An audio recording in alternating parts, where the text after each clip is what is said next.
आसान नहीं में आपका स्वागत है। हम लोग इस समय उत्तराखंड के सीबीएसई के टॉपर सागर गर्ग के साथ में है। सागर गर्ग जी, आप लोगों का आपका बहुत बहुत स्वागत है हमारे इस कार्यक्रम में सफलता आसान नहीं में। Thank you sir.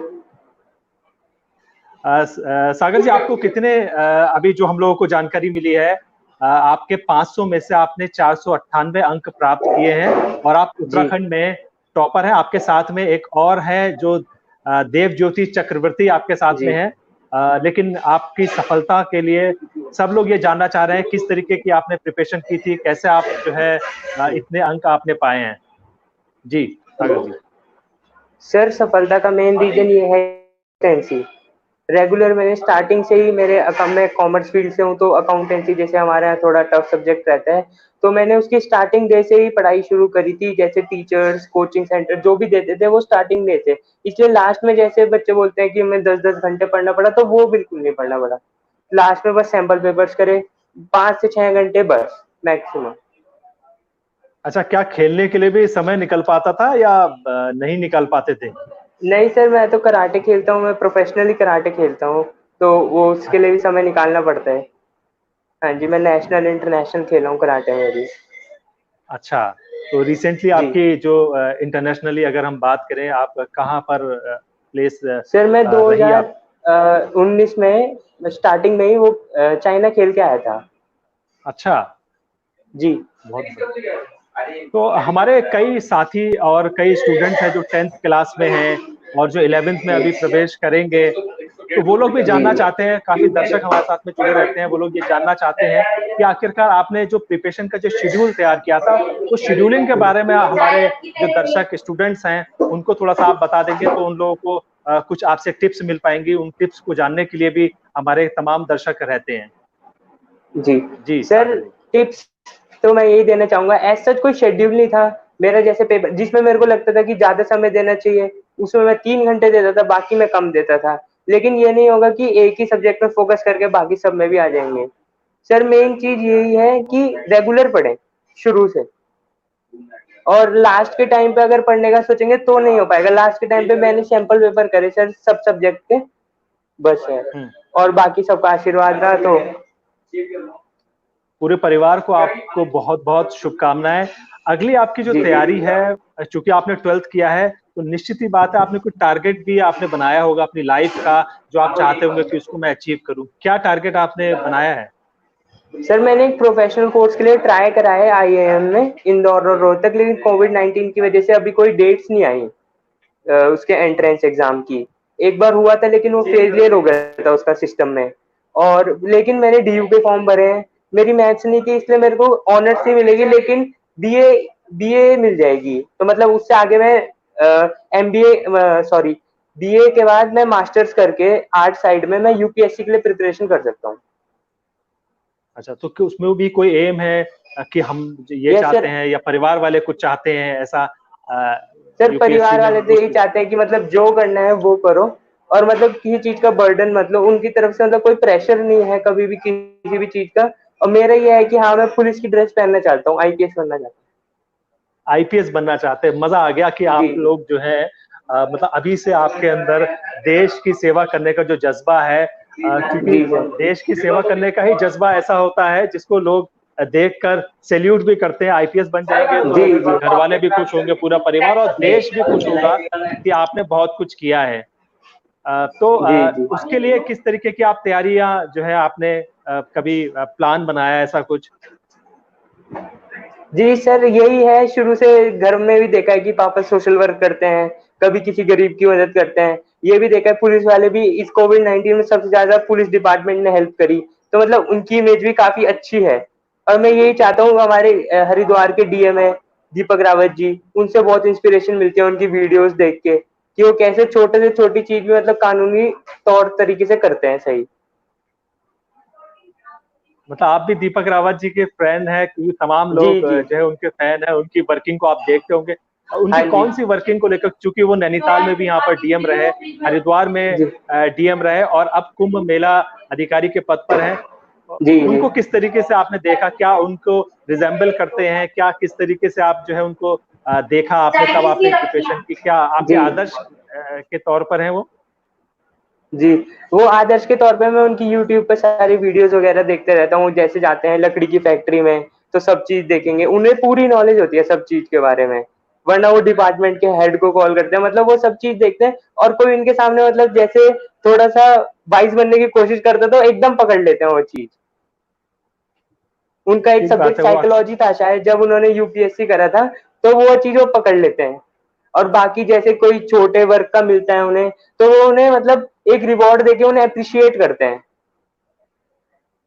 बिल्कुल बिल्कुल ठीक कहा आपने कि उनकी जो वर्किंग स्टाइल है दीपक रावत जी की, जी जी। सभी लोग जो है, पूरा देश इस समय देखता है, बल्कि विदेशों तक में जो है, हाँ चूंकि जी हमारे जी जो हमारे दर्शक हैं वो लोग भी अक्सर कमेंट करते हैं दीपक रावत जी की, कोई अभी न्यूज होती है तो उस पर काफी कमेंट हम जी लोगों को मिलते हैं। अच्छी बात है कि जी जी। आपने भी कहीं से इंस्पिरेशन ली है। और भी कुछ ऐसे होंगे कि आपने जो जिनसे इंस्पिरेशन ली होगी, जिसको लेके आपने अपना प्लान तैयार किया होगा। जी सर, इंस्पिरेशन एक तो मेरा दोस्त है, फ्रेंड है, वो भी मेरे को बहुत सपोर्ट करते थे। मतलब ऐसा नहीं जैसे दूसरों में होता है कि हम बताएं ना, मेरा एक बेस्ट फ्रेंड है विश्रवा, वो मतलब बहुत सपोर्ट करता है, उसके भी 96% आए हैं।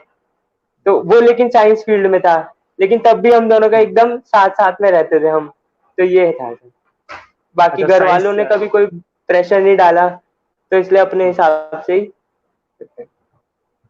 बेसिकली क्या होता है, जब एग्जाम्स होते हैं उससे पहले स्टूडेंट्स नर्वस हो जाते हैं, उसके लिए आप क्या कहेंगे कि स्टूडेंट्स नर्वस ना हो, उनके अंदर एक सर फोबिया हो नर्वस जाता है तो मैं एग्जाम भी से, होता कि था, ये नहीं कहूंगा कि मेरे में नहीं था, वो सर सब में कॉमन है। सर अगर नर्वस ना हो तो वो अनकॉमन है, नर्वस होना ही सही है। उसमें बंदा थोड़ा ज्यादा पढ़ता है, कॉशियसनेस से सब चीजें करता है। बिल्कुल फ्री माइंड होना भी एक अच्छी चीज नहीं है मेरे हिसाब से सर। अच्छा, आपने जो स्कूलिंग की है वो कौन से स्कूल से हैं आप, और जो टीचर्स हैं उनमें किस तरीके का आपको जो आपकी स्टडी में आपको हेल्प करते रहे वो? सर डीएसबी इंटरनेशनल स्कूल गुमानी वाला, ऋषिकेश में मेरी स्टडी हुई है सारी। और शिव सहगल सर हमारे प्रिंसिपल हैं, विजोनियाल सर वाइस प्रिंसिपल, और सबसे ज्यादा सपोर्ट मेरी क्लास टीचर ईला गेरोला मैम का रहा। उन्होंने मतलब मेरे से ज्यादा विश्वास उन्होंने मेरे पे रखा। और भी हमारे क्लास से बच्चे आए तो उन्होंने सबको सपोर्ट करा। हरप्रीत सर हमारे इकोनॉमिक्स के टीचर, जी, ममता मैम इको की टीचर, सीमा मैम, तो इन सब ने मतलब बिल्कुल विश्वास रखा सब बच्चों पे। और हमारे सेक्शन से ही सब बच्चों के मतलब मेरे अलावा भी 99 के अलावा 97 दो बच्चों के आए हैं, 3-4 बच्चों के 95 94 आए हैं।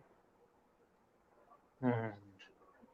तो उसमें अब जो है, जो एग्जामिनेशन हो गया, रिजल्ट आ गया, इसके अलावा अब आपके जो है तैयारी आपने फ्यूचर की कर रखी है, तो जी उसमें जो है फर्स्ट स्टेप आपका क्या रहने वाला है, कौन सा एग्जाम देने वाले हैं अब आप, फ्यूचर की अगर हम बात करें तो?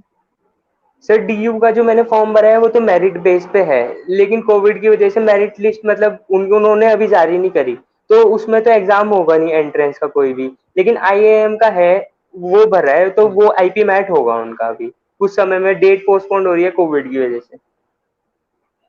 और आपने कोचिंग्स भी ली थी कि आपको नीड लगी थी कि स्कूल्स के अलावा कई बार कुछ ऐसे डाउट्स रहते हैं, उनको समझने जी की सर। जरूरत होती है, तभी हम लोग अच्छा बेहतर कर पाते हैं, क्या कोचिंग भी ली आपने? जी सर, मैंने कोचिंग लिया अकाउंट्स की और इकोनॉमिक्स की। कहाँ से ली, अगर हम बात करें, कुछ स्टूडेंट्स भी जानना चाहेंगे उस चीज को। सर पहले हमारे यहाँ हरप्रीत सर और गौरव सहगल सर पढ़ाते थे, लेकिन फिर कुछ कारणवश उन्होंने अपना मतलब प्रमोशन के बेसिस पे वो छोड़ दिया था आधे सेशन में। तो बाकी की स्टडीज यहाँ पे असेंडर्स है ऋषिकेश में, तो उनके यहाँ से करी है। अमित चैटर्जी बहुत सर और डबराल सर है वहाँ, वो पढ़ाते हैं। बिल्कुल, उन लोगों को भी बहुत शुभकामनाएं, क्योंकि आपने जी जी। उनके उन्होंने भी काफी मेहनत की, उनके साथ में आपने हाँ मेहनत की, जी। और रिजल्ट आया तो सब लोगों को खुशी होगी इस चीज की कि आपने जी एक जी। जो सपना होता है। अच्छा, आपका जो 10th का भी मैं देख रहा था, जो मैंने अब तक पाया कि 10th में भी आप के अच्छे मार्क्स रहे थे, क्या 10th की क्या रहा था आपका परसेंटेज? सर 10th में मेरे 93% आए थे। हाँ जी सर, उसमें भी मतलब तो मेरे उसमें सब कौन। में 90 से अबव थे। हम्म। और टोटल अब तक जो 12th के मार्क्स आए हैं वो कौन कौन से सब्जेक्ट में, कौन कितने कितने रहे हैं, थोड़ा हमारे दर्शकों को बता देंगे तो? जी सर मेरे अकाउंटेंसी में और इंग्लिश में 99 है, बिजनेस स्टडीज, पेंटिंग और इकोनॉमिक्स में 100 है। तो जिसमें कम रह गए उसमें आपको क्या लगा कि इसमें कम क्यों रह गए होंगे? नहीं सर, इंग्लिश का मेरे को इतना एक्सपेक्टेड नहीं था कि आ जाएंगे, लेकिन इंग्लिश मेरी ठीक ठीक है, इस हिसाब से इंग्लिश में मेरे को खुशी हुई। और अकाउंट्स में मेरे को पता था कि 1 नंबर ही कटेगा, वो मेरी गलती थी।